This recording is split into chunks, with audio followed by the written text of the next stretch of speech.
IPL 2025 के 60 matches के बाद में अब हमें 3 टीमें मिल चुकी है जो आईपीएल 2025 के प्लेऑफ्स में प्रवेश कर चुकी है। एक तो आरसीबी, पंजाब किंग्स और गुजरात टाइटंस। ये 3 टीमें प्लेऑफ्स में अपना स्थान पक्का कर चुकी है। 4 टीमें ऑलरेडी बाहर हो चुकी थी, एसआरएच, आरआर, सीएसके और केकेआर। अब एक स्थान बचा हुआ है। 3 टीमों में लड़ाई चलने वाली है, दिल्ली कैपिटल्स में, मुंबई इंडियंस में, और क्या पीछे से लखनऊ सुपर जायंट्स की टीम एंट्री मार सकती है। फिर 21 मई का वो मुकाबला डिसाइड करेगा कि वो चौथी कौन सी टीम होगी जो आईपीएल 2025 के प्लेऑफ्स में जा सकती है। क्योंकि टॉप 3 की बात करें ना, आरसीबी इस वक्त 17 पॉइंट्स पे खड़ी है, 2 मुकाबले उनके पास बचे हुए हैं। 23 मई को वो एसआरएच के खिलाफ खेलने वाले हैं, 27 मई को एलएसजी के खिलाफ खेलने वाले हैं। आरसीबी सोचेगी यार ये दोनों मुकाबले जीतकर टॉप 2 में समाप्त करूं और जो फाइनल में जाने का एक एक्स्ट्रा चांस मिलता है ना उसको क्यों गवाऊं। सेम पंजाब किंग्स के लिए भी। अब पंजाब किंग्स भी 17 पॉइंट्स पे खड़ी है ना और 2 ही मुकाबले उनके पास बचे हुए। पर पंजाब किंग्स है ना खेलेगी किसके खिलाफ?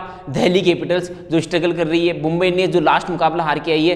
दिल्ली कैपिटल्स का भी चैंपियन पंजाब किंग्स रो सकती है और मुंबई इंडियंस का भी चैंपियन है ना पंजाब किंग्स रो सकती है। क्योंकि पंजाब तो क्वालिफाई हो चुकी है, वो तो नीडर और बैकअप होकर खेलेगी। पर दिल्ली कैपिटल्स पे प्रेशर रहेगा जब 24 मई को पंजाब किंग्स के खिलाफ उतरेगी। 26 मई जब मुंबई इंडियंस और पंजाब किंग्स का सामना होगा, हो सकता है 26 मई के दिन मुंबई इंडियंस के लिए डू और डाई मुकाबला हो, मुकाबला जीतना जरूरी है। तो पंजाब किंग्स के हाथ में दिल्ली कैपिटल्स की और मुंबई इंडियंस की प्लेऑफ्स की चाबी कि दिल्ली कैपिटल्स और मुंबई इंडियंस प्लेऑफ्स में जाएगी या नहीं जाएगी। वहीं गुजरात टाइटंस की टीम टेबल टॉपर बन चुकी है, 18 पॉइंट्स उनके पास ऑलरेडी हो चुके हैं। 2 मुकाबले उनके पास है, एक तो लखनऊ के खिलाफ खेलेंगे मई 22 को, एक सीएसके के खिलाफ मई 25 को खेलेंगे। अब सीएसके टीम को तो हरा ही देगी यार गुजरात टाइटंस की टीम, और लखनऊ भी डगमगा ही रही है तो गुजरात टाइटंस की टीम लखनऊ को भी हरा देगी। तो मोस्ट लाइकली जो ऐसा लग रहा है कि जो क्वालिफायर 1 होगा जीटी वर्सेज आरसीबी के बीच में देखने को मिलेगा। फिर एलिमिनेटर मुकाबला पंजाब किंग्स तो फिक्स हो चुकी है, अब टॉप 3 तो फिक्स हो चुकी है, पर चौथे स्थान की लड़ाई अभी भी बाकी है ना। अब चौथे स्थान के लिए दिल्ली कैपिटल्स ने शुरुआत तो ऐसी करी थी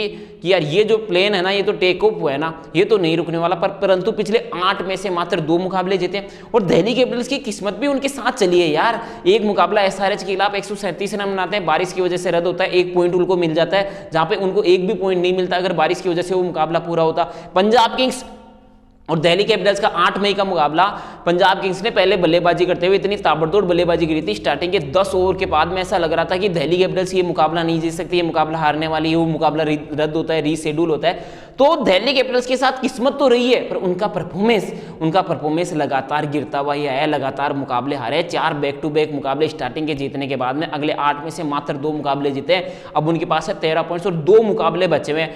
दोनों के दोनों मुकाबले उनके लिए जीतना जरूरी है। अगर दोनों मुकाबले जीतेंगे तो उनको प्लेऑफ्स में जाने से कोई नहीं रोक सकता। 21 मई को मुंबई इंडियंस से सामना होने वाला है दिल्ली कैपिटल्स का, और 24 मई को फिर वो पीबीकेएस से खेलेगी।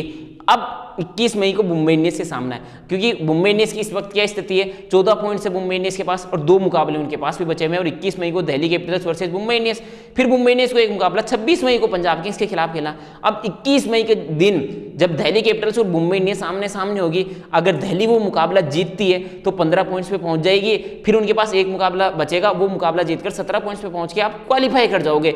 वहीं मुंबई इंडियंस अगर वो मुकाबला जीत गई और 16 पॉइंट्स पे पहुंच गई तो फिर दिल्ली कैपिटल्स का सफर समाप्त हो जाएगा। मतलब हर हालत में अगला मुकाबला जीतना जरूरी है दिल्ली कैपिटल्स को। 21 मई वाला मुकाबला अगर दिल्ली कैपिटल्स जीती तो दिल्ली कैपिटल्स प्लेऑफ्स की होप अलाइव रखेगी, अगर नहीं जीतती है तो वो बाहर हो जाएगी। वहीं मुंबई इंडियंस अगला मुकाबला जीतती है, 16 पॉइंट्स पे जाती है तो दिल्ली को बाहर कर देगी और खुद का स्थान है ना प्लेऑफ्स की में कंफर्म कर देगी कि हम जा रहे हैं। परंतु अगर मुंबई इंडियंस वो मुकाबला हार भी जाती है ना, फिर भी उनके पास एक चांसेस रहेगा कि वो 16 पॉइंट्स पे पहुंच सकते हैं और उम्मीद कर सकते हैं कि दिल्ली कैपिटल्स 2 में से एकमात्र मुकाबला ही जीते। तो ये जो 21 मई का मुकाबला है ना, वो काफी कुछ डिसाइड करेगा कि मुंबई आगे जा रही है, क्योंकि मुंबई जीतते तो दिल्ली पूरी तरीके से बाहर हो चुकी है। फिर अपना बचा हुआ एक मुकाबला जीत भी जाए ना दिल्ली कैपिटल्स की टीम, वो क्वालिफाई नहीं कर सकती, क्योंकि फिर 16 पॉइंट्स पे नहीं पहुंच सकती, फिर मैक्सिमम 15 पॉइंट्स पे पहुंच सकती है। तो मुंबई हार गई तो भी उनके पास मौका रहेगा कि 16 पॉइंट्स पे पहुंचकर फिर दिल्ली कैपिटल्स की एक हार की उम्मीद करेगी, क्योंकि दिल्ली कैपिटल्स को फिर अपना लास्ट मुकाबला 24 तारीख को पंजाब किंग्स से खेलना है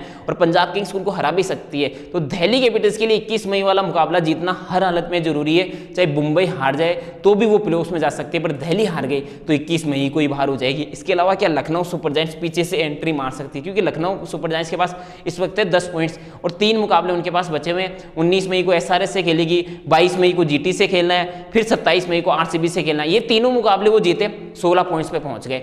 अब उम्मीद यही करके चलनी है कि मुंबई इंडियंस अपने दोनों के दोनों मुकाबले हार जाए और दिल्ली कैपिटल्स की टीम एक मुकाबला जीते, और वो भी जीते मात्र मुंबई इंडियंस के खिलाफ। अगर मुंबई इंडियंस के खिलाफ दिल्ली कैपिटल्स जीतती है और एक ही मुकाबला जीती है तो 15 पॉइंट्स पे पहुंचेगी। मुंबई अपने दोनों मुकाबले हार गई तो मात्र 14 पॉइंट्स पे रह जाएगी। अगर मुंबई इंडियंस की टीम एक मुकाबला जीत जाती है फिर 16 पॉइंट्स पे पहुंचती है ना, तो फिर 16 पॉइंट्स के लिए, क्योंकि 27 तारीख को लास्ट जो लीग स्टेज का 70वां मैच होगा ना, वहां पे लखनऊ सुपर जायंट्स और आरसीबी आमने सामने होगी। फिर नेट रन रेट के हिसाब से लखनऊ सुपर जायंट्स को जीतना होगा, क्योंकि एक मुकाबला अगर मुंबई इंडियंस जीतती है, तो अगर दोनों मुकाबले मुंबई इंडियंस जीत गई तो फिर लखनऊ सुपर जायंट्स की टीम बाहर हो जाएगी। तो लखनऊ अपने तीनों मुकाबले जीते।